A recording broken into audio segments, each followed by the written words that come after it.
আমি আমার মারের জাপটে ধরে নিয়ে উনুনের চুলার আগুনের মধ্যে মাকে ছেড়ে দিলাম। হুজুর, মার শরীরে আগুন ধরে গেল। আমার স্ত্রী আমাকে ধাক্কায় ধাক্কায় নিয়ে গেল ঘরের মধ্যে, দরজা লাগিয়ে দিল। আহা, দরজা লাগানোর পরে ঘুমাই পড়লাম। আমি বেহুশ হয়ে গেলাম। আমি নেশাগ্রস্ত ছিলাম, আমার নেশা কেটে গেল, ঘুম ভেঙে গেল। সকালবেলা ঘুম থেকে উঠে দেখি দরজা বাহির থেকে লাগানো। ডাক দিলাম, বিবি, বাহির থেকে দরজা কেন লাগানো? স্ত্রী আমাকে ধমক দেয়া বলল, তোমার মতো নাফরমানের সাথে আমি আর সংসার করব না। ও নাফরমান, আজকে তুমি আমার তালাক দিয়ে দাও, আমি আমার বাপের বাড়ি চলে যাব। এত বড় নাফরমানের সাথে সংসার করা যায় না। ডাক দিলাম, বিবিরে, কি হয়েছে তোমার বলো তো? কালকে রাত্রিবেলা তুমি তোমার মাকে আগুনের মধ্যে পুড়িয়ে মারছো। যে তার নিজের মাকে আগুনে পুড়িয়ে মেরে ফেলে দেয়, সে আমাকেও তো আগুনে পুড়িয়ে মারতেই পারে। এমন বেঈমানের সাথে সংসার করার চাইতে চলে যাওয়া অনেক ভালো। এ নারী সমাজ, আপনাকে বলতেছি, আপনার স্বামী যদি আপনার শাশুড়ির বিরুদ্ধে যায়, শ্বশুরের বিরুদ্ধে চলে যায়, তাহলে ওই স্বামীকে কোনোদিনও বিশ্বাস করবেন না। কারণ যেই মা বাবা কলিজা নিংড়ানো ভালোবাসা দিয়ে সন্তানকে বড় করেছে, ওই মায়ের ভালোবাসা থেকে যে সন্তান জুদা হয়ে যায়, আপনার মতো একজন নখদর্প স্ত্রীর ভালোবাসা থেকে এই পুরুষ জুদা হয়ে আপনাকেও তালাক দিতে পারে। দৌড়ায় যা দেখে মা আগুনের ভিতরে, চুলার মধ্যে মা পড়ে আছে, পুরা শরীর আগুনে পুড়ে একবারে কালো হয়ে কয়লার মতো হয়ে গেছে মা। সমরকন্দি বলেন, হুজুর, আমি আমার মাকে আগুন থেকে বের করলাম। আগুন থেকে বের করার পরে মাকে দাফন কাফনের ব্যবস্থা করলাম।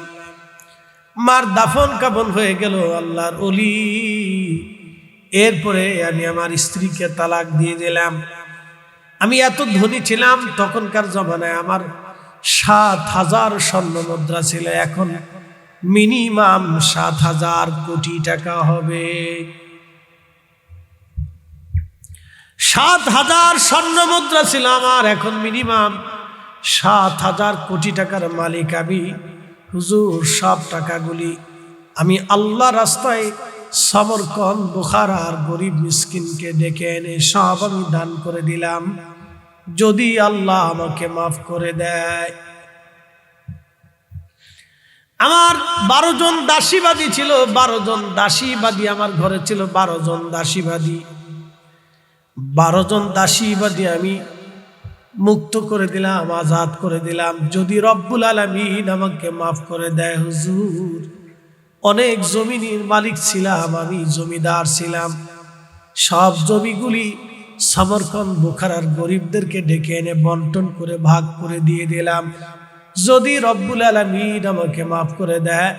হুজুর, এরপরেও মনের তুষ্টি আসে নাই, কারণ মন বলে আল্লাহ এখনো বেজার রাগ মিটে নাই, আল্লাহ এখনো আমাকে ক্ষমা করে নাই। যেই হাতখানা দিয়ে মাকে আঘাত করেছিলাম, হুজুর, এই হাত আপনি দেখতেছেন আমার কবজি থেকে কেটে ফেলে দেওয়া। আল্লাহর ওলি গো, খোদার মাফের আশায় নিজের হাত দিয়ে আমি আমার হাতের কবজি থেকে কেটে বিচ্ছিন্ন করে ফেলে দিয়েছি। হুজুর, যদি আল্লাহ আমাকে মাফ করে দেয়, তারপরও আল্লাহ মাফ করে নাই।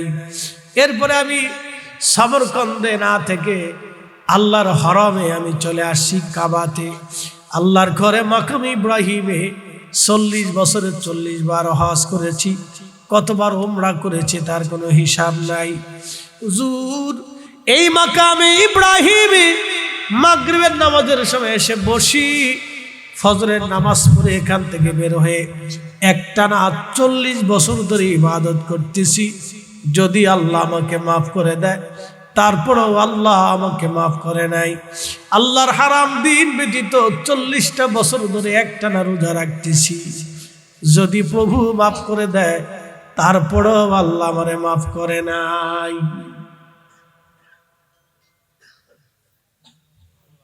ওয়াজ বাড়ি পর্যন্ত নিয়ে যায়। শুনে যান, 900 বছর আগে ইমাম আবুল ফরাস তার কিতাবের ভিতরে লিখছেন উলুল হাকায়াত। 40 বছর ধরে 40 জন আল্লাহর ওলি এসে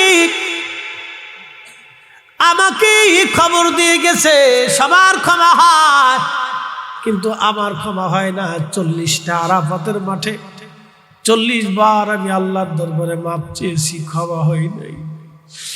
হুজুর কি করব আমি? মালিক ইবনে দিনার চোখের পানি ছেড়ে দিলেন, আল্লাহর বান্দারে, যে ভুল তুমি জীবনে করছ এই ভুলের ক্ষমা কি করে হবে বলো তো? দুনিয়াতে আগুন লাগাইয়া পালাইতে চাও, কোথায় তুমি পালাবা? দুনিয়া ছাড়া তো আর কোনো দুনিয়া নাই রে। আমি চললাম, তোমার মতো নাফরমানের কাছে বসবো না। মালিক ইবনে দিনার চলে গেলেন। আহা, সমরকন্দি 2টা হাত আল্লাহর দরবারে বাড়ায় দিয়া করুণ সুরে বলেন, রব্বি আল্লাহ, 40তম বছরে তুমি আমার দুঃখের সংবাদ শোনাইলা। আল্লাহ আল্লাহ, জীবনের একটা ভুলের জন্য 40টা বছর ধরে তোমার কাছে মাপ চাইতেছি। আল্লাহ, তোমার দরজা ছাড়া তো আমার আর কোনো দরজা নাই, তুমি ছাড়া তো আর কোনো রব আমার নাই, আমি ছাড়া তোমার অনেক বান্দা দুনিয়াতে আছে। আল্লাহ, ক্ষমা যদি না করো সমরকন্দি ধ্বংস হয়ে যাবে। আল্লাহ, ক্ষমা যদি না করো আমি কোন দরজায় যাব? আল্লাহ, এইভাবে বিনয়ে বিনয়ে সমরকন্দি কাঁদতেছিল। সমরকন্দি বিনয়ে বিনয়ে কাঁদে রে। মালিক ইবনে দিনার মুসাফির খানায় চলে গেলেন হারামে। রাত্রিবেলা ঘুমিয়ে আসেন, স্বপ্ন দেখে রে রাহমাতুল লিল আলামিন নবীজি তশরিফ আনছে। সমরকন্দি লাব্বাইক ইয়া রাসূলুল্লাহ, গোলামের ঘরে নবী আসছেন। ইয়া রাসূলুল্লাহ, এ মালিক বলো তো, আমার আল্লাহর বান্দাকে খোদার রহমত থেকে জুদা করতে কে তোমাকে অনুমতি দিয়েছে? তুমি কেন বলেছ আল্লাহ তাকে মাফ করবে না? বলে দাও। আল্লাহ তো মাফ করছে, কিন্তু হাসরের ময়দানে বিচার বসবে। মা মামলা করবে সন্তানের বিরুদ্ধে, আসামি সমরকন্দি, মা হলো বাদী। বিচারক আমার আল্লাহ মালিকি ইয়াউমিদ্দিন, বিচার দিবসের মালিক আল্লাহ। মহা সুপ্রিম কোর্টের বিচারপতি আমার আল্লাহ। ওরে মালিক, সমরকন্দিরে যায় বলো মা মামলা করবে, আল্লাহ বিচার করবে, সমরকন্দির বিরুদ্ধে রায় চলে যাবে।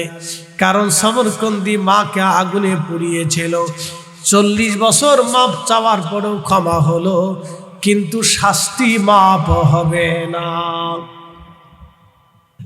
2 দিন ডাক্তার দেখে 4 বোতল ওষুধ কিনে দিয়ে 3 বেলা খাবার দিয়ে মনে করছো হক আদায় করছো। নারী সমাজ, জাহান্নাম ছাড়া উপায় হবে না যদি শাশুড়ির পাতে ভাত না বাড়েন, যদি শাশুড়িকে সন্তান থেকে জুদা করে দেন, যদি বাবার কোল থেকে সন্তানটাকে আপনি কেড়ে নিয়ে যান। বোন রে বলতেছি, জাহান্নাম ছাড়া রাস্তা হবে না। কাবা শরীফের গিলাফ সরে যদি কবরে দেওয়া হয়, কলিজার টুকরা বোন, আমার জান্নাত হবে না, হবে না কো হবে না। ওয়াজ বাড়ি পর্যন্ত নিয়ে যায়, কাজে লাগবে না। আল্লাহর মেহবুব নবী ডাকতে বলে, না মালিক, সমরকন্দিরে যা বলো আল্লাহ তাকে বিচার ফাইসালা দিবে, রায় দিয়ে দিবেন। সমরকন্দির আল্লাহ জাহান্নামে নিক্ষেপ করবে। হায় হায়, সমরকন্দির জাহান্নাম হয়ে যাবে। সমরকন্দির আল্লাহ জাহান্নামে ফেলে দিবে। দুনিয়ার 72 ঘন্টা 3 দিন 3 রাত পর্যন্ত জাহান্নামের আগুনে পুড়তে থাকবে। জাহান্নামের শাস্তি সমরকন্দি পেতে থাকবে। 3 দিন পরে আমার আল্লাহ মার কলিজার ভিতরে যত দয়া আছে সব দয়া আল্লাহ মার কলিজায় ঢেলে দেবে। জোরে বলা যাবে কি আল্লাহু আকবার। 3 দিন পরে মার কলিজার ভিতরে আল্লাহ দয়া ঢেলে দিবে। 3 দিন পরে যখন দয়া ঢেলে দিবে, মার বড় দয়া লাগবে। আল্লাহ আমার সমরকন্দি ভুল করছিল, তুমি তারে শাস্তি দিছো। আমি তো মা, আমি মা, আল্লাহ আমি তারে মাফ করে দিলাম, তুমি আমার বেটারে আমার সাথে জান্নাতে দিয়ে দাও। আল্লাহ আমি আমার সমরকন্দিরে মাফ করে দিছি। কিন্তু নবী বললেন, মালিক রে, মাকে আগুনে পোড়ানোর জন্য সন্তানের বিচার আল্লাহ করবে। 3 দিন জাহান্নামের আগুনে আল্লাহ তাকে শাস্তি দেবে, মাফ হবে না, বাটাম চালান তাকে পেতেই হবে। পিতা মাতার নাফরমানি সহজে মাফ হয় না, সহজে মাফ হয় না, সহজে মাফ হবে না বন্ধু। কাবা শরীফের ইমাম হলেও কাজ হবে না, দুনিয়ার সবচেয়ে বড় বুজুর্গ হলেও কাজ হবে না। কারণ সমরকন্দির মতো একটানা 40 বছর ইবাদত করার সুযোগ আপনারা নাই। ও নারী সমাজ শুনে যান, হাম, সাম, ইয়াফেস এবং কেনান 4টে বেটা ছিল। একটা বেটা হযরত নূহ নবীকে জীবনে কোনদিন মেনে নেয় নাই। কেনান পানির মধ্যে ডুবে মারা গেল, তারপরেও সে নবীকে নবী বলে মেনে নেয় নাই, আল্লাহকে আল্লাহ বলে স্বীকার করে নাই। নূহ নবীর বেটা আল্লাহকে আল্লাহ বলে মেনে নেয় নাই। এই জন্য কুরাইশ বংশের ভিতরে সবাই ওলি হবে তা কিন্তু না। কুরাইশি নাম শুনলে পাগল হয়ে যাবেন না, কারণ কুরাইশ বংশের ভিতরে কিন্তু আবু জেহেলও আছে।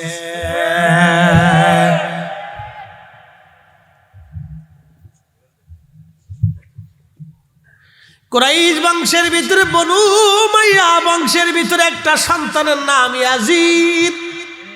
প্রিয় নবী বললেন, আমার উম্মতেরা রে, খালাকাতু উম্মতি আলা ইয়াদাই গিলমাতিন মিন কুরাইশ, আমার কুরাইশ বংশের এক যুবকের মাধ্যমে আমার উম্মত ধ্বংস হবে।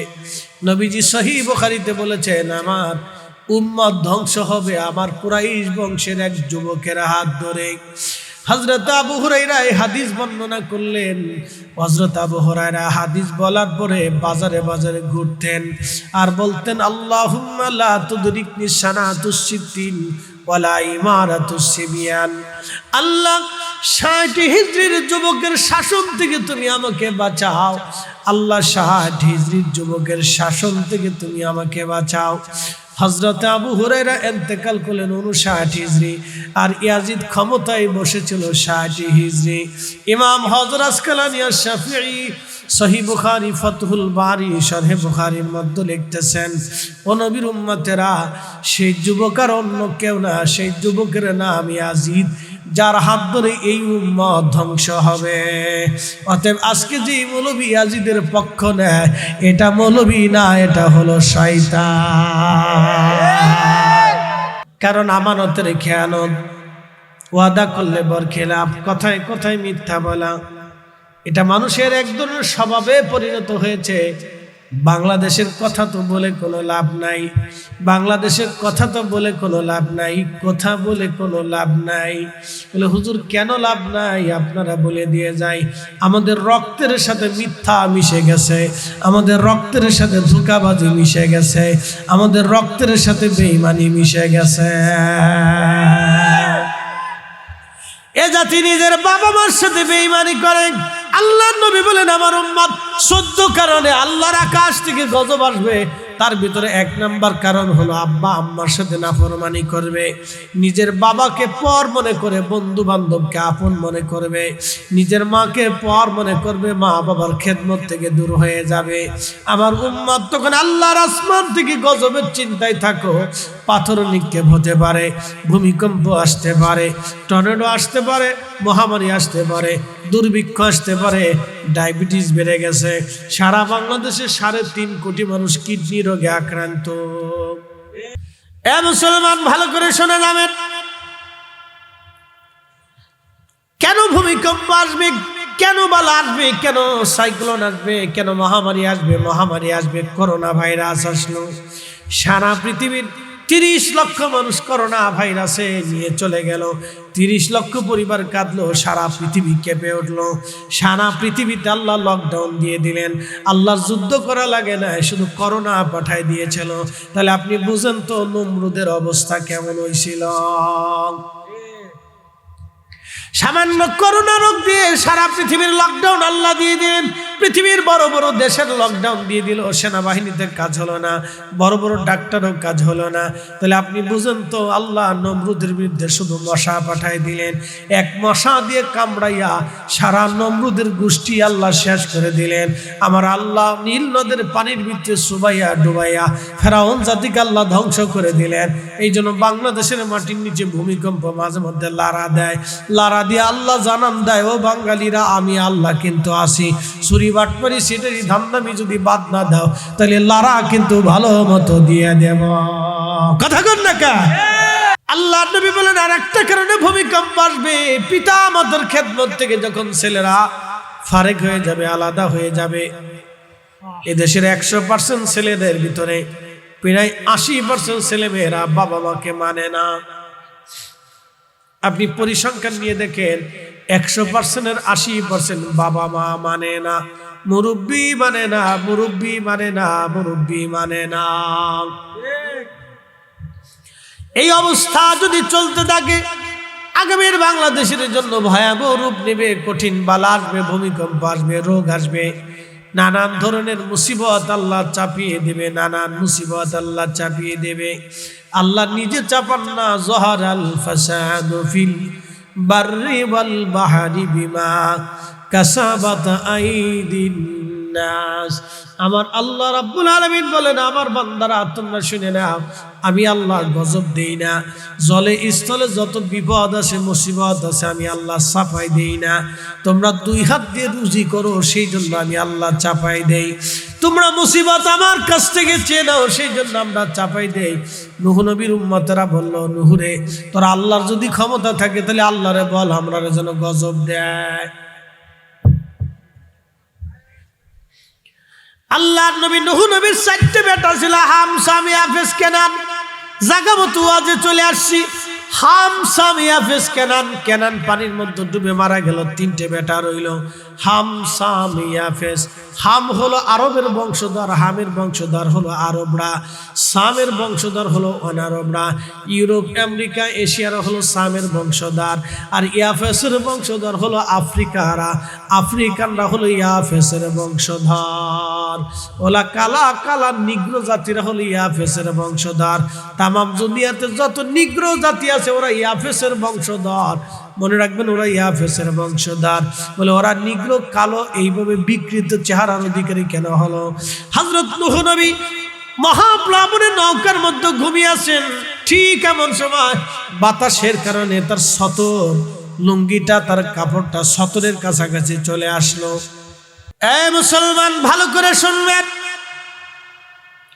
প্রত্যেক ফ্যামিলি প্রধান আল্লাহর দরবারে জিজ্ঞাসিত হবে। প্রত্যেক গ্রামের যিনি প্রধান আছেন, গ্রাম সম্পর্কে জিজ্ঞাসা করা হবে। ও নারী, আপনাকেও সেই দিন জিজ্ঞাসা করা হবে। আপনার পরিবার সম্পর্কে আপনাকে জিজ্ঞাসা করা হবে, স্বামী সম্পর্কে জিজ্ঞাসা করা হবে, স্ত্রী সম্পর্কে জিজ্ঞাসা করা হবে, সন্তান সম্পর্কে জিজ্ঞাসা করা হবে, আপনার আয় রুটি রুজি নিয়ে জিজ্ঞাসা করা হবে। পানিয়ারূপবাসী ভালো করে শুনে যাবেন, ইউনিয়ন প্রধান যিনি চেয়ারম্যান তাকে জিজ্ঞাসা করা হবে, মেম্বার সাহেবকে জিজ্ঞাসা করা হবে, তার চাকরি নিয়ে জিজ্ঞাসা করা হবে, টিওনো, ডিসি, এসপি, ওসি, সব সরকারি কর্মচারী কর্মকর্তাকে তার অধীনস্থ সব বিষয় নিয়ে জিজ্ঞাসা করা হবে। আল্লাহ বলেন, মালিকি ইয়াউমিদ্দিন, আমি বিচার দিনের মালিক। সেই দিন মা সন্তানের বিরুদ্ধে মামলা দায়ের করবে। আল্লাহ, আমি সন্তান লালন পালন করেছিলাম, এই সন্তান আমার কথা শুনে নাই, আমাকে গালি দিত। আল্লাহ, আমার সন্তানকে আমার হিসাব বুঝিয়ে দিয়ে যেতে বলেন। আল্লাহ সেই দিন বিচার করবেন, মায়ের পক্ষে আল্লাহ রায় দিয়ে দিবেন।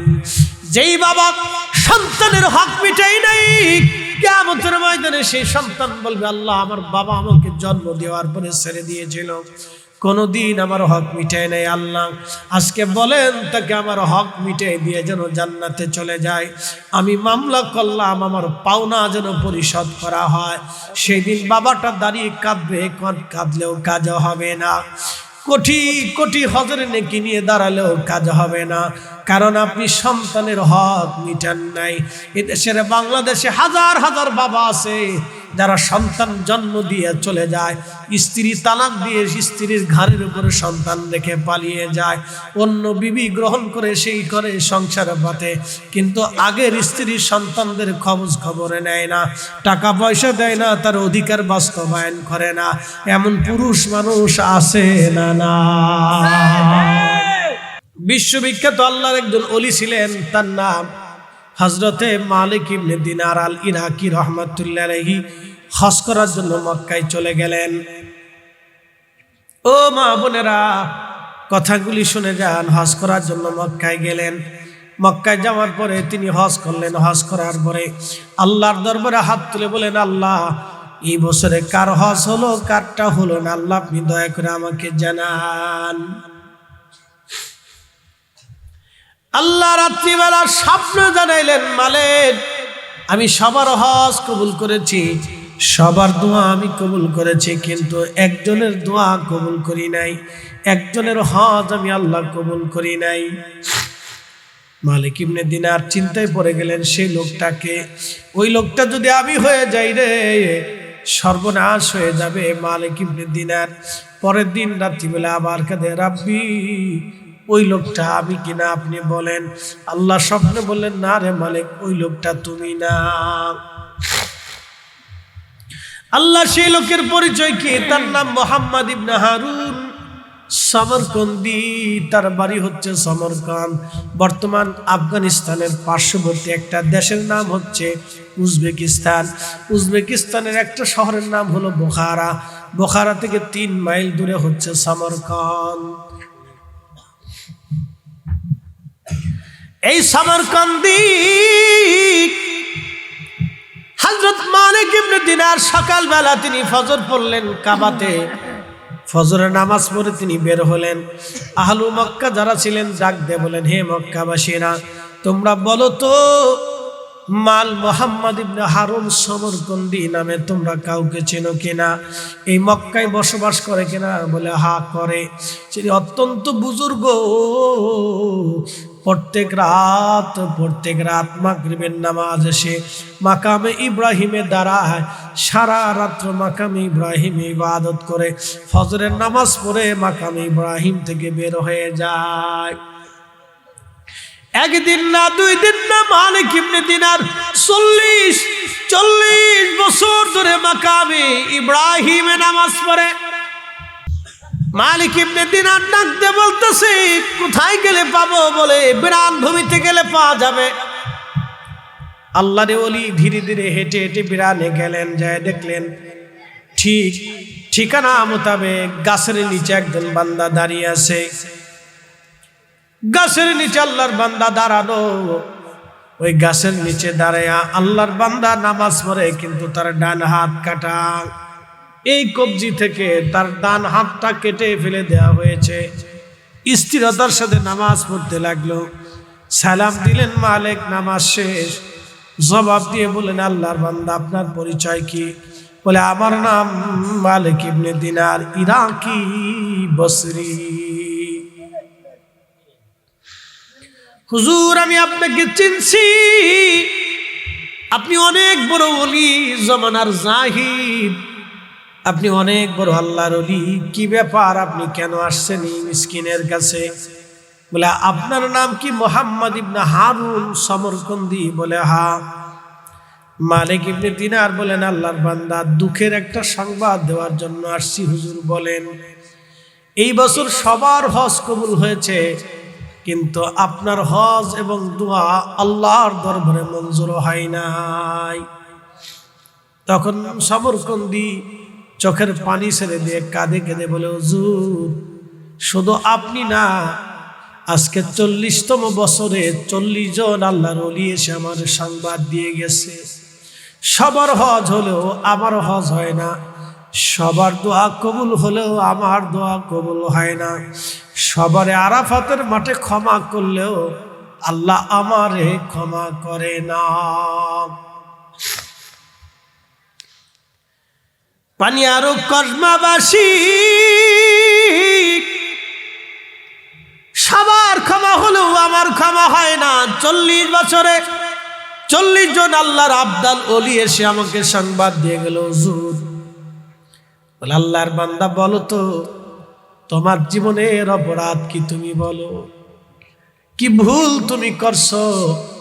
বলে হুজুর সে ভুলটা বড় ভয়াবহ, অনেক বড় অপরাধ আমি করেছি, অনেক বড় ভয়াবহ ভুল আমি করছি। ভুলটা মীমাংসা করার মতো ভুল ছিল না হুজুর। বলো আল্লাহর বান্দা ভুলটা কি? হুজুর আমি মদ পাইছিলাম, নেশা করতাম, নেশা। আল্লাহর ওলি গো, নেশার কারণে আমি একদিন নেশামুক্ত হয়ে বাড়ি আসলাম। সেই রজনী ছিল শাওয়ালের শেষ রাত। পরের দিনই মাহে রমজান আসবে, 29 তারিখ দিন যে রাত্রিবেলাতে 30-এর রজনীতে আমি আসছি। মা উনুনে চুলায় আগুন জ্বালিয়ে রান্না বান্না করতেছিল। হুজুর মা রান্না বান্না করে কিচ্ছু নেই, 4 রঙের মশলা দিয়া যে কইরাছে তোর গঠন, 4 রঙের মশলা দিয়া আগুন পানি মাটি বাতাস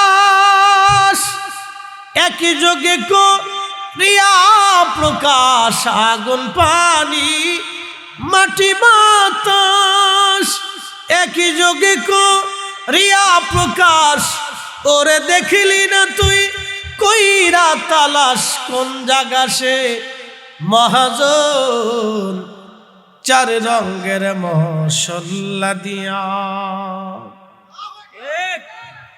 যে কইরাছে তোর গঠন, 4 রঙের মশলা দিয়া। একটু চিন্তা করে মানুষের কত অহংকার। আসলে মানুষের কি কিছু আছে? আমাকে জবাব দেন না, জোরে বলেন। কিছু আছে?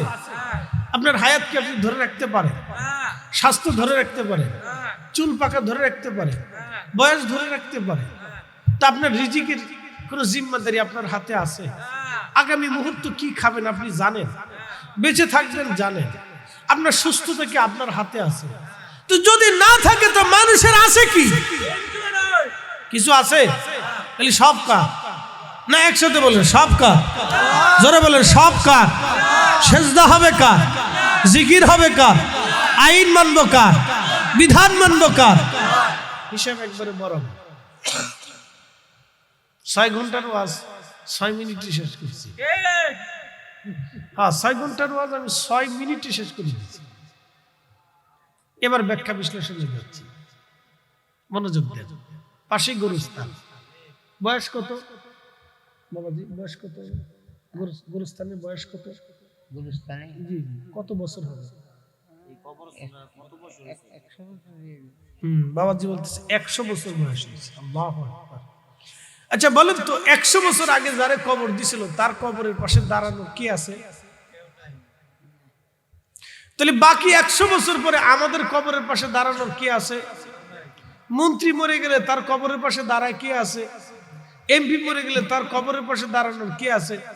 কেউ নাই তো, কারণ টেন্ডার পাবে না, সুযোগ সুবিধা পাবে না, চাকরি বাকরি পাবে না। এই জন্য মরে গেলে তার কবরের পাশে কেউ যায় না। মানুষ বুঝে না, বেকুব বেকুব মানুষ বুঝে না। চিন্তা করতেছে আমি এমপি হয়েছি, মাইরি দূরে খাইয়া যদ্দূর টাকা কামাইতে পারি, ও টাকা নিয়ে তো কবরও যেতে পারবে না। এই কথা কেন জোরে বলেন? পারবে? পারবে? সুযোগ আছে? নাই তো। কাফনের কাপড় কয় টুকরা? না, জোরে বলে কথার উত্তর দিন। কয় টুকরা? 3 টুকরা। যার 5,000 কোটি টাকা আছে তার কয় টুকরা? যার 5 টাকাও নাই তার কয় টুকরা? কবর কয় হাত? 3.5 হাত। যে 100 বিঘা সম্পত্তির মালিক তার কয় হাত? যে 1 শতক জমি নাই তার কয় হাত? তো লাভ কি? লাভ কি? আমরা চিনুস নি বেটা, চিনুস আমারে? আপনারা কি চিনতে হবে? আপনারা কি চিনবেন? আপনার যা যন্ত্রপাতি আছে আমারও তো যন্ত্রপাতি আছে, তো চিনার কি আছে? কি কথা ঠিক আছে কিনা? চিনার কি আছে ভাই? মানুষের কিছু নাই, কিচ্ছু। আল্লাহ রাসূল একদিন সাহাবীদেরকে বলতেছে, সাহাবীরা প্রিয় নবী থুতু নিক্ষেপ করলেন, হাতের তালুর ভিতরে থুতু নিক্ষেপ করে। নবীজি থুতু তো মুবারক, তো থুতু নিক্ষেপ করে বললেন, সাহাবীরা তোমাদেরকে এইরকম পানি থেকে আল্লাহ সৃষ্টি করলেন, বলো তো মানুষের জীবনের কি আছে?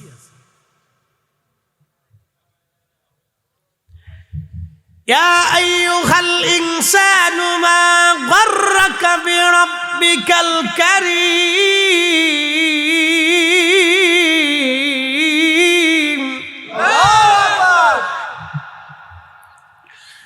الذي خلقك فسواك فعدلك। মানব জাতি, আচ্ছা কোন তো যে বেটি বিশ্ব সুন্দরী, তার শরীর থেকে মনে দুর্গন্ধ আসে না?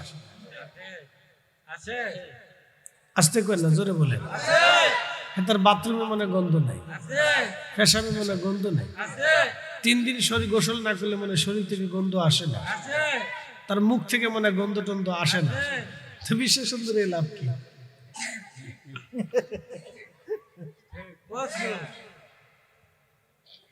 লাভ কি? তা খদ্দুর আডা মাহাইয়ে বাপরে বাপ, কে তোর ফাঙ্কু চঙ্কু লইছে, এতে দেখায় যে আমি বিশ্ব সুন্দরী, তুই ফাঙ্কু চঙ্কু আডা মাহাই, তুমি কি বুঝাইতে চাও? পাগলের গোষ্ঠী যত শয়তানে খালি লারে, খালি লারে।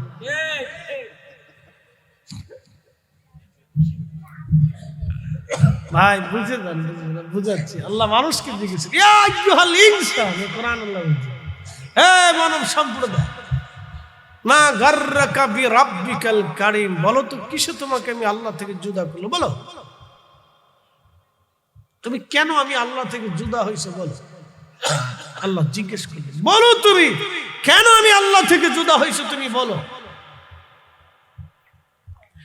الذي خلقك فسواك فعدلك, আমি তোমাকে সৃষ্টি করেছি, সুবিন্যস্ত করেছি, সুঠাম করেছি, শক্তিশালী করেছি, যেখানে যে আঙ্গুল দেওয়ার দরকার সেটা তোমাকে দিয়েছি, চোখ যেখানে দেওয়ার দরকার সেখানে দিয়েছি, কান যেখানে দেওয়ার দরকার সেখানে দিয়েছি, তোমার জবান যেভাবে দেওয়ার দরকার আমি সেভাবে দিয়েছি, কণ্ঠটা সুন্দর করার দরকার ছিল আমি দিয়েছি।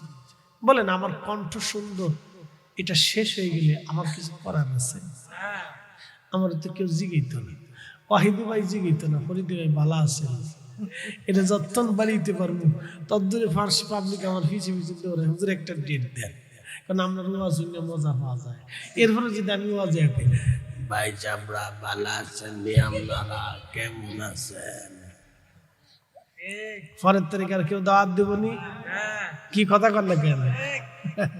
কিচ্ছু নাই আমাদের, সব কার? একসাথে বলেন, চিৎকার মেরে বলেন, সব কার? তাইন হবে কার? ইবাদত হবে কার? জিকির হবে কার? মনে রেখে বলে যান, এটাও আজ সকালে মনে থাকে না, যাওয়ার সময় বিরিয়ানি প্যাকেট নিয়ে কোনার যায় বিড়ি একটা ধরা শেষ, আর বিড়িটা সকালবেলা যায় ঘুম থেকে উঠে রান্না বান্না শেষ করে স্টার জলসায় চাপ দেওয়ার লাগে শেষ। ফি আই সূরাতিন মা শাআ রাক্কাবাক। আল্লাহু আকবার। আমি আমি যেইভাবে চেয়েছি তোমাকে সেইভাবে সুরত দিয়েছি। আফ্রিকানদেরকে তো দেখছে, ওরে বাপরে বাপ, কালাও কালাও, ও আন্তর্জাতিক খ্যাতি সম্পূর্ণ কালার ঘরের কালা। তাও কোনো ঢক নাই, পদ নাই, ঠোঁট একরকম, নাক আর একরকম, শোক আর একরকম, কান আর একরকম, হাত পা দেখলে কেমন যে ওর বাপরে বাপ কোথার থেকে আসছে এটা। কাবা শরীফে গেলে দেখবেন যে আফ্রিকানকে ঠেলা কারে পায়, শরীরে শক্তি বেশি, খালি ধাক্কাইতে থাকে। ওরা মনে করে যত ধাক্কা মতো তো সব বেশি, ওরা যত ধাক্কাইবে মনে করে সব বেশি।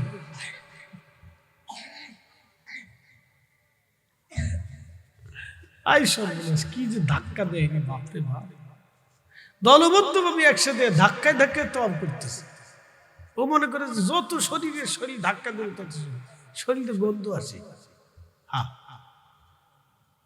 আফ্রিকানদের শরীর থেকে একটা গন্ধ বেরোয়, ভয়াবহ। কিন্তু তারা মানুষ। প্রশ্ন রাখবেন ফরিদি হুজুর, কষ্ট হচ্ছে আপনাদের? ওটা মৌলবী নি? আচ্ছা, কোন মৌলবী যদি চুরি করে তাহলে মৌলবী না চোর? কোন মৌলবী যদি ডাকাতি করে তাহলে মৌলবী না ডাকাত? কোন মৌলবী যদি ঘুষ খায় তাহলে মৌলবী না ঘুষখোর? কোন মৌলবী যদি সুদ খায় তাহলে সে মৌলবী না সুদখোর? আপনাদেরকে এবার বলে দিয়ে যাই, মানুষের ভিতরে 3টা গুণ থাকলে সে মুনাফিক। 1 নম্বরে কথায় কথায় মিথ্যা বলবে, 2 নম্বরে আমানত রাখলে খেয়ানত করবে, 3 নম্বরে ওয়াদা করলে বরখেলাপ করবে। বাংলাদেশে এরকম মুসলমান তাহলে কয়জন আছে খুঁজে বের করে? কথায় কথায় মিথ্যা বলে, আমানত রাখলে খেয়ানত করে, আর ওয়াদা করলে বরখেলাপ করে। এটা মুনাফিকের 3টা আলামত, মুনাফিকের 3টা আলামত। এখন এই 3 গুণ যদি কারো থাকে, নামাজ পড়লেও মুনাফিক, রোজা রাখলেও মুনাফিক, হজ করলেও মুনাফিক, যাকাত দিলেও মুনাফিক, তাহাজ্জুদ পড়লেও মুনাফিক, টুপি মাথায় দিলেও মুনাফিক, জুব্বা মাথায় দিলেও মুনাফিক, পাগড়ি মাথায় দিলেও মুনাফিক, দাড়ি থাকলেও মুনাফিক, জিকির করলেও মুনাফিক। আস্তে করে না, জোরে বলেন, জোরে বলেন, জোরে বলেন। কয় গুণ? জোরে বলেন, কয় গুণ? 3 গুণ। আরো একটা গুণ আছে, আরো একটা গুণ আছে, বলে দিয়েছি। আল্লাহ কোরআনে এই গুণের ওয়াজ করছে। ওয়ালিল্লাহিল ইজ্জাতু ওয়ালিরুসুলিহি ওয়ালিলমুমিনিনা ওয়ালাকিন্নাল মুনাফিকিনা লা ইয়ালামুন।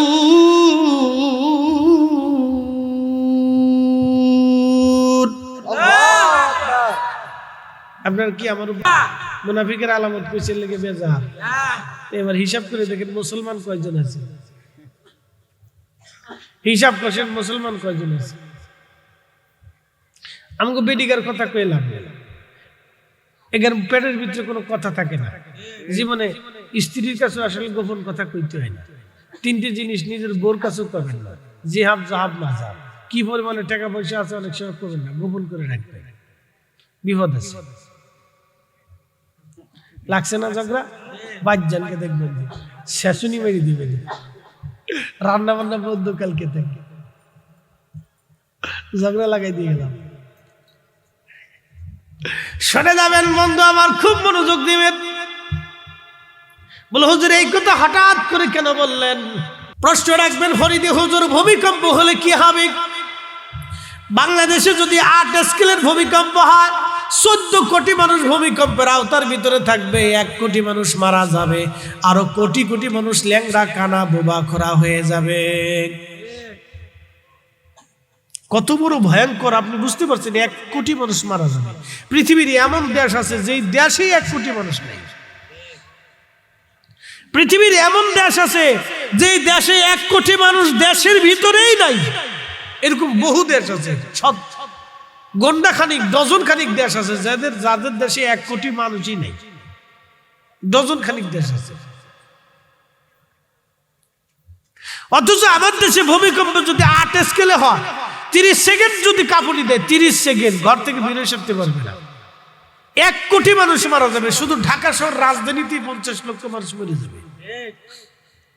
তারপরে 24 ঘন্টা পরে মানুষের দুর্গন্ধে আর রক্তের দুর্গন্ধে আরো 20-30 লাখ মানুষ মরে যাবে। আর হার্ট স্ট্রোক করে আরো মানুষ মরে যাবে। এরপর আহত যারা আছে তারপরে তিলে তিলে তিলে তিলে আহতরা মারা যাবে, কারণ চিকিৎসা পাবে না। এত ডাক্তার বাংলাদেশে নাই, এত ওষুধও নাই, তিলে তিলে মারা যাবে। বলে হুজুর ভূমিকম্প কি হবে? হ্যাঁ হবে। আমি বলিনি, ভূতত্ত্ববিদদের গবেষণা 1757 একটা ভূমিকম্প বাংলাদেশে হয়েছিল, খুব প্রলয়ঙ্করী ভূমিকম্প। এই ভূমিকম্পে আপনাদের এই যে মেঘনা নদী আছে না, যেটা ওই যে ভৈরবের ব্রিজের নিচ দিয়ে প্রবাহিত হয়েছে, ওই নদীটা আপনাদের ব্রাহ্মণবাড়িয়ার পাশ দিয়ে মানসারামপুরের কোনা দিয়ে কুমিল্লার যে লালমাই পাহাড় ছিল, ওই লালমাই পাহাড়ের নিচ দিয়ে প্রবাহিত হতো। বুঝতে পারছেন? সেই নদী চলে গেছে এখন দাউদকান্দি। 1757 এক প্রলয়ঙ্করী ভূমিকম্পে নদীর গতি পর্যন্ত চেঞ্জ হয়ে গেছে। বুঝতে পারছেন? আল্লাহর শক্তির কাছে মানুষ বড় অসহায়, সৃষ্টি বড় অসহায়, নদীর গতি চেঞ্জ হয়ে গেছে। তাহলে বুঝতে হবে ভূমিকম্প আসলে বাংলাদেশের রাজধানী একবারে শেষ হয়ে যাবে, মিসমার হয়ে যাবে। বলে হুজুর কেন হবে? এদেশের 5 লক্ষ শিশু পথে ঘাটে ঘুরে বেড়ায়, মানুষের লাথি চোবর খায়, মা নাই বাপ নাই, 5 লক্ষ পথ শিশু। এদেশের প্রতিনিয়ত মানুষরা তাদের সাথে জুলুম করে, এদেশের রাষ্ট্র জুলুম করে, এদেশের রাষ্ট্রীয় দায়িত্বপ্রাপ্ত যারা আছে তারাও ওদের সাথে জুলুম করতেছে। তাদের দায়িত্ব ছিল এই সমস্ত বাচ্চাদেরকে ধরে ধরে নিয়ে সংরক্ষণশালায় নিয়ে, শিশু আশ্রমে নিয়ে তাদেরকে প্রশিক্ষণ দেওয়া, শিক্ষা দেওয়া, বাসস্থান দেওয়া, খাবার দেওয়া এবং তাদের চিকিৎসা দেওয়া আর তাদের পোশাক দেওয়া। কিন্তু এখানে রাষ্ট্র ব্যর্থ হয়েছে, প্রতিদিন তাদের সাথে জুলুম হয়। আপনি বুঝলেও ঠিক, না বুঝলেও ঠিক। আমি যেভাবে বলছি বিবেক দিয়ে বুঝে যাবে। 5 লক্ষ শিশু আছে। যদি বিশ্বাস না করেন, মাঝে মধ্যে বাস স্ট্যান্ড, শহরের বিভিন্ন ছোট ছোট হোটেল মোটেল যায় দেখবেন, রেস্তোরাঁতে যায় দেখবেন শিশু বাচ্চারা পানি টেনে আগায় দিচ্ছে। জিজ্ঞেস করবেন কত টাকা? 100 টাকা। আবার কোনো বাচ্চা দেখবেন কাজ করে পেটে ভাতে থাকতে দেয়, খাইতে দেয়। এরকম সারা বাংলাদেশে 5 লক্ষ আছে। কোনো বাচ্চারা ভিক্ষা করে খায়। বল তোর মা নাই রে? না, মা ছেড়ে দিয়ে চলে গেছে। বাবা নাই রে? না, বাবা ছেড়ে দিয়ে চলে গেছে। এবার আপনি বুঝেন তাহলে ভূমিকম্প হবে না কেন? এদের সাথে জুলুম করা হচ্ছে। কিয়ামতের ময়দানে এরা আল্লাহর কাছে মামলা করবে, রব্বি 18 কোটি মানুষের কাছে আমরা আশ্রয় পাইনি, আল্লাহ ওই দেশের কাছে আমরা আশ্রয় পাইনি। সেদিন দেশের দায়িত্বপ্রাপ্ত ব্যক্তি যারা আছে তাদেরকে আল্লাহ ডাক দিবে, তোমরা দাঁড়াও, হিসাব বুঝাই দিয়ে তারপরে যাও। এমপি হওয়া যত সহজ, কিয়ামতের ময়দানে হিসাব দেওয়া তার থেকে 1000 বিলিয়ন ট্রিলিয়ন গুণ কঠিন। মন্ত্রী হওয়া যত সহজ, কিয়ামতের ময়দানে হিসাব কষে দেওয়া আরো কঠিন। প্রধানমন্ত্রী হওয়া যত সহজ, কিয়ামতের ময়দানে আল্লাহর আদালতের সামনে দাঁড়াইয়া সারা দেশের প্রত্যেকটা নাগরিকের হিসাব বুঝাই দিয়ে তারপরে বেহেশত যেতে হবে। সেদিন ভিখারি মামলা করবে, অন্ধ মামলা করবে, বোবা মামলা করবে। আল্লাহ, আমি বোবা ছিলাম, দুনিয়ার কোন আদালতে মামলা করতে পারি নাই, রব্বি আমার অধিকার নষ্ট করা হয়েছিল। বৃদ্ধ বলবে, আল্লাহ আমি অসুস্থ ছিলাম, বৃদ্ধ ছিলাম, আমার অধিকার নষ্ট করা হয়েছে। বিধবা বলবে, আল্লাহ আমার স্বামী ছিল না, স্বামী মারা গিয়েছিল, বাচ্চা কাচ্চা নিয়ে ক্ষুধার্ত ছিলাম, আল্লাহ আমার হক নষ্ট করা হয়েছিল। সেই দিন মামলা করবে। সেই দিন দুস্থ মিসকিন ভিখারি বলবে, রব্বি আমি ভিক্ষা করে খেতাম, আমার অধিকার নষ্ট করা হয়েছে। সেই দিন রব্বে করিমের দরবারে অসুস্থ বলবে, রব্বি আমি অসুস্থ ছিলাম, ধনী চিকিৎসা নিয়েছিল কিন্তু আমার টাকার অভাবে চিকিৎসা নিতে পারিনি। আল্লাহ আমি দিনের পর দিন, রাতের পর রাত পেটের ব্যথার যন্ত্রণায় কষ্ট করেছিলাম, আল্লাহ আমার অধিকার নষ্ট করা হয়েছিল, আমার হিসাব বুঝাই দিতে বলেন। এইভাবে কোটি কোটি মানুষ সেই দিন তাদের বিরুদ্ধে মামলা করবে। ইস, বিদেশে কেলিয়ে কেলিয়ে রাষ্ট্রের টাকা কেলিয়ে কেলিয়ে খাওয়া যত সহজ, হিসাব বুঝিয়ে দেওয়া তত কঠিন। প্রিয় ভাই আমার, এই জন্য আপনাদেরকে বলতেছি, বলে হুজুর আমাদেরকে বলে লাভ কি? ওয়াজ আমি এখানে করবো না তো আসমানে যায় করবো নাকি? আপনাদের সামনে তো এই ওয়াজ চালাইতে হবে। এই ওয়াজ শুনতে শুনতে যদি 10 জনও শোনে, 10 জনের যদি হুঁশ হয়, তাহলে কাজ হবে। কথা কর না, ঠিক আছে কিনা? কাজ হবে। হিসাব বুঝে দিয়ে গেলাম। ভাবতেছেন আপনারাও ছাড়া পাবেন, তাও না। আল্লাহ রাসূল বলেন, উম্মত তোমরা শোনো, প্রত্যেক ফ্যামিলির অভিভাবক কিয়ামতের ময়দানে জিজ্ঞাসিত হবে। সেদিন আজকের মাহফিল সম্পর্কে আমাকে প্রশ্ন করা হবে, কি বয়ান করছিলাম,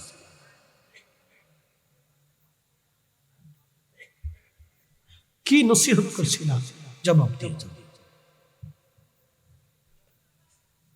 সেদিন আপনাকে জিজ্ঞাসা করা হবে, নসিহত শোনার পরে কি করছো তুমি? জবাব দিয়ে যাও।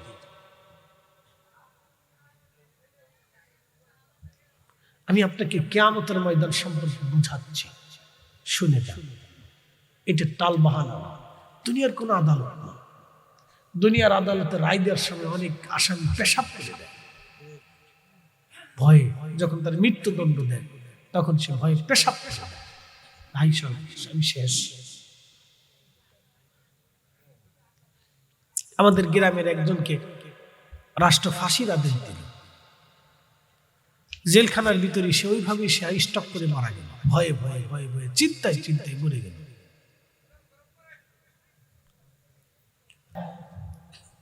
এরা টুপি মাথায় দিয়ে মসজিদে যায়, নামাজ পড়ে সেজদা দেখে সুবহান রাব্বিল আলা, শয়তানের চিন্তা করে উড়ে সিটারে করে সিটার রে,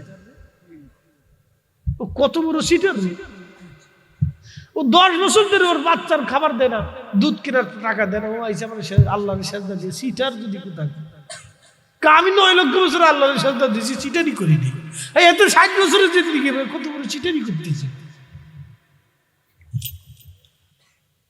ওয়াজ শুনে যান। নামাজ পড়েন নাই, ক্ষমা হবে আল্লাহর কোরআন বলছে। রোজা রাখেন নাই, ক্ষমা হয়ে যাবে আল্লাহর কোরআন বলছে। হজ করেন নাই, ক্ষমা হয়ে যাবে আল্লাহর কোরআন বলছে। হালাল হারাম অনেক সময় মানেন নাই, ক্ষমা হয়ে যাবে আল্লাহর কোরআন বলছে, মাফ করে দিব। লা তাকনাতু মির রাহমাতিল্লাহ, আমার রহমত থেকে নিরাশ হইস না, মাফ করে দিব।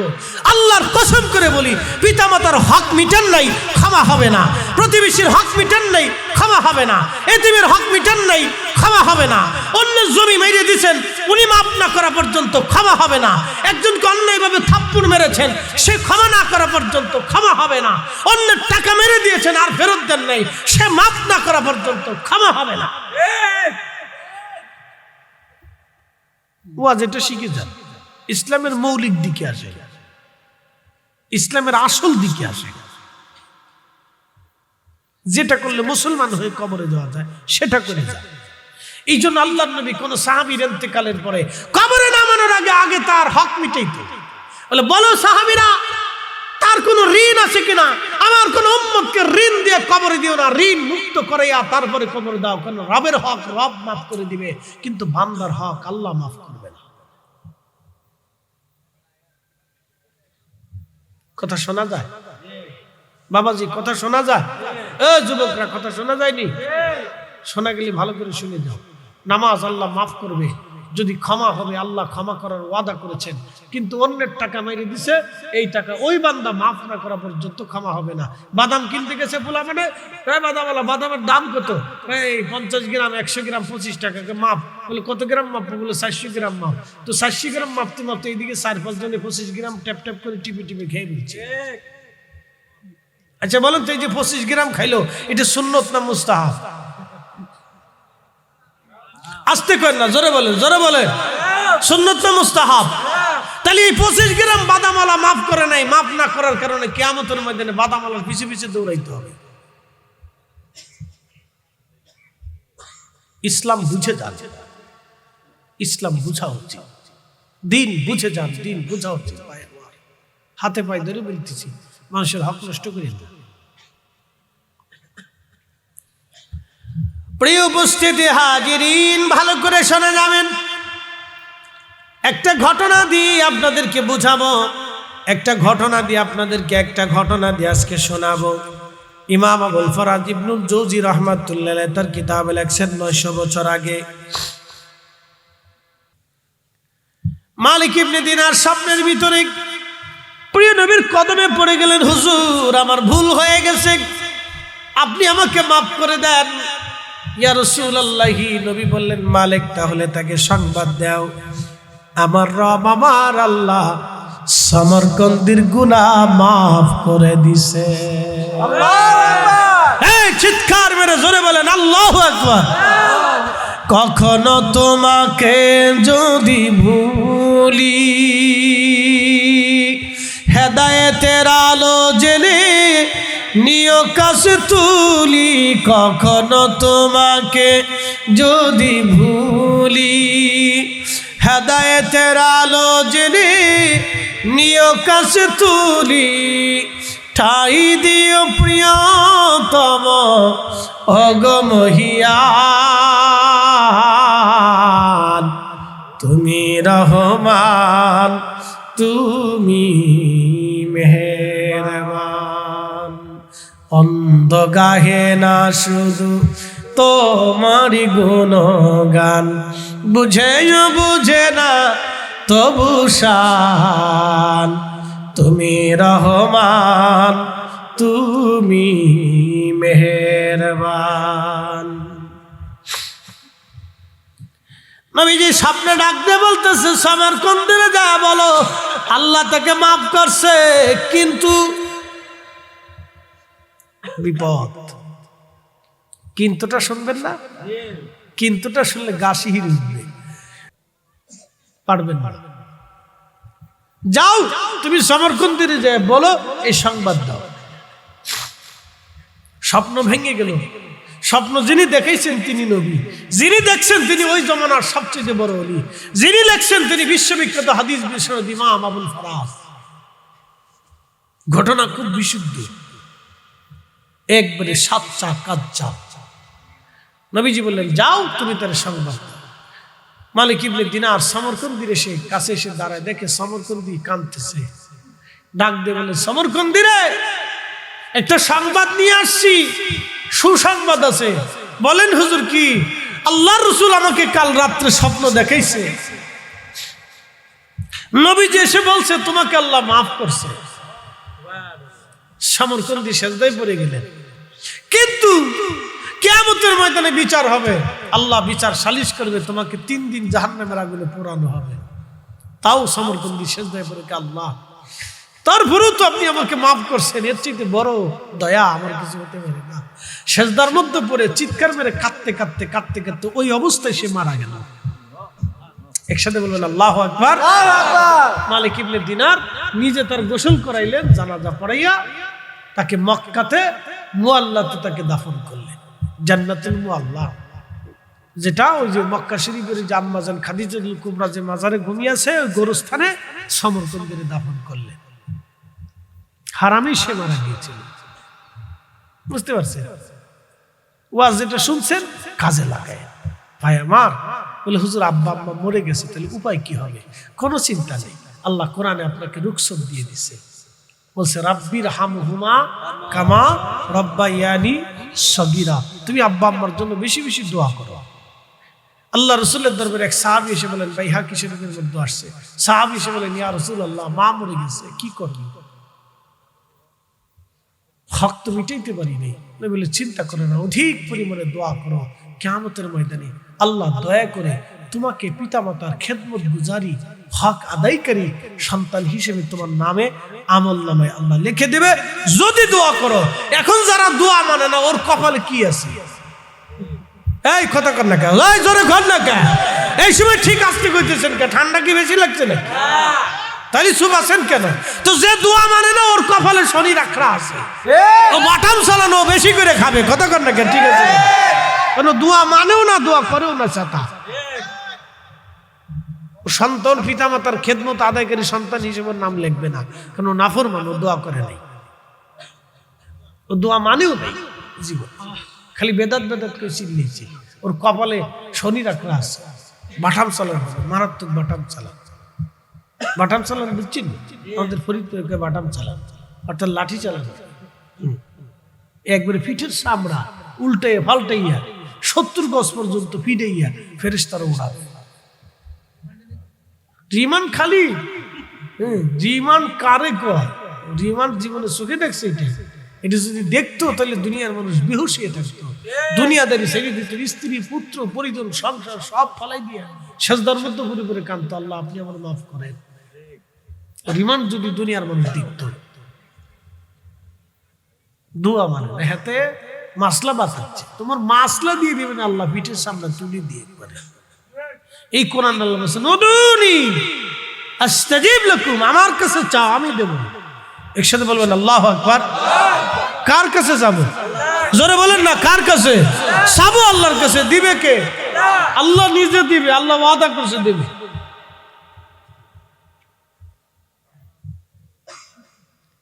আশা করি আপনারা আমার কথা বুঝছেন। শীত বাড়তেছে, তারপর ঠান্ডা হচ্ছে, পোলাপান রাত থেকে চারপাশ থেকে ওরা কেউ বিড়ি টানতেছে, কেউ মোবাইল টিপতেছে। চিন্তা আছে হুজুর ছাড়তেছে না আজকে, হুজুর কেন ছাড়ে না? আমি ছাড়িয়ে দিচ্ছি, তোরা আয় ভাই, আর কষ্ট দিচ্ছি না। আসেন আমরা নবীজিকে সালাম জানাই, ইয়া নবী সালাম